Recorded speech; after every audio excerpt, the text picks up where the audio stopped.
Méditation de la communauté des disciples du Christ vivant en ce lundi de la 27e semaine du temps ordinaire, année liturgique C. Évangile de Jésus-Christ selon saint Luc, au chapitre 10, les versets 25 à 37. En ce temps-là, voici qu'un docteur de la loi se leva et mit Jésus à l'épreuve en disant : « Maître, que dois-je faire pour avoir en héritage la vie éternelle ?»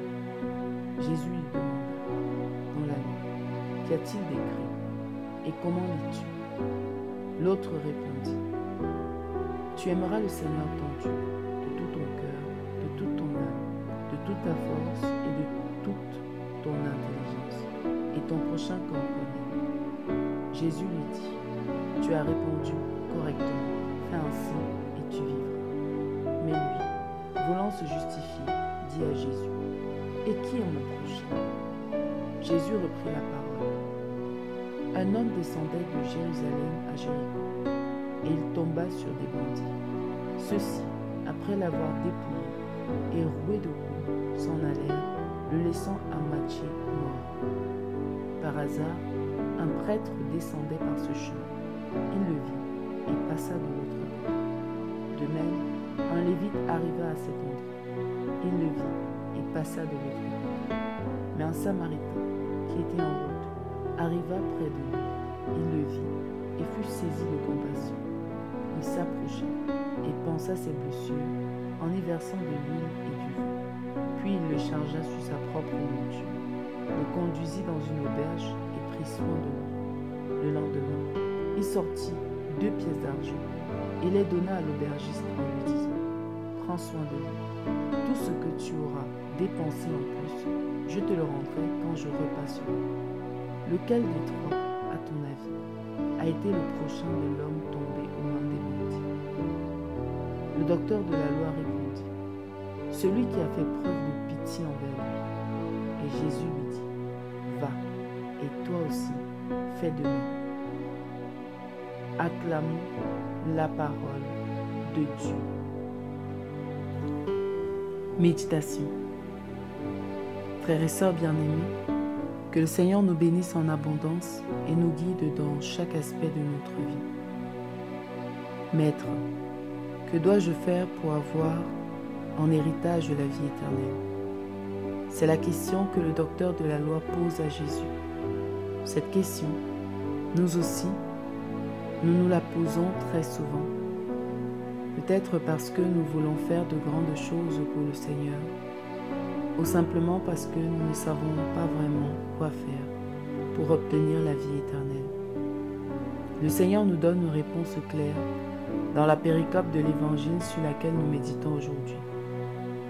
Aimer Dieu de tout son cœur, de toute son âme, de toute sa force et de toute son intelligence, et son prochain comme soi-même.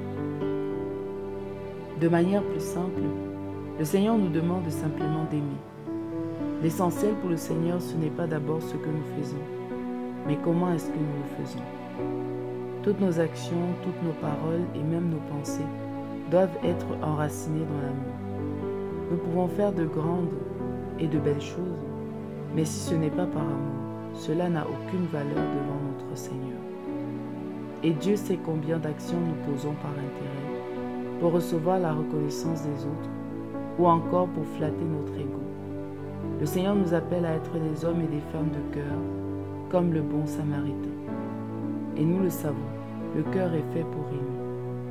Lorsque nous agissons pour un intérêt autre ou pour un intérêt quelconque, il est facile de se décourager face aux obstacles.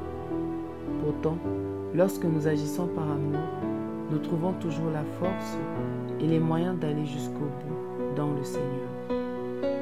Si le Samaritain avait été poussé par un intérêt quelconque, il aurait abandonné la victime des bandits parce qu'il était à court d'argent.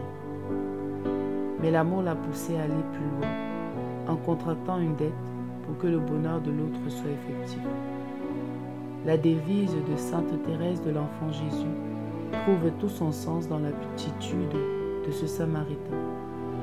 Aimer, c'est tout donner, et se donner soi-même. Bien-aimés, dans un monde où la cruauté et l'indifférence sont devenus monnaie courante, nous devons être des dispensateurs de l'amour, de la miséricorde et de la compassion de Dieu, en nous laissant toucher par la misère des autres. Prions.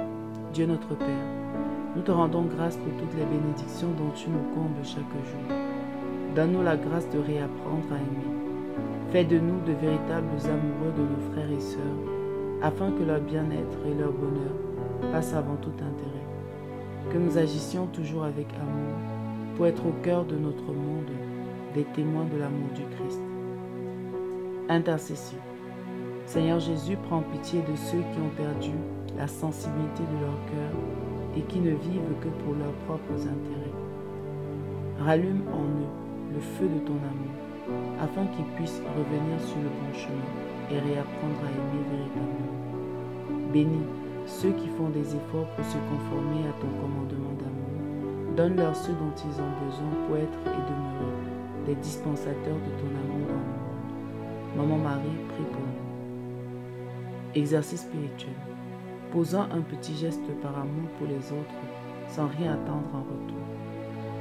Loué soit Jésus-Christ à jamais. Méditation rédigée par Minette Miafo de la communauté des disciples du Christ vivant.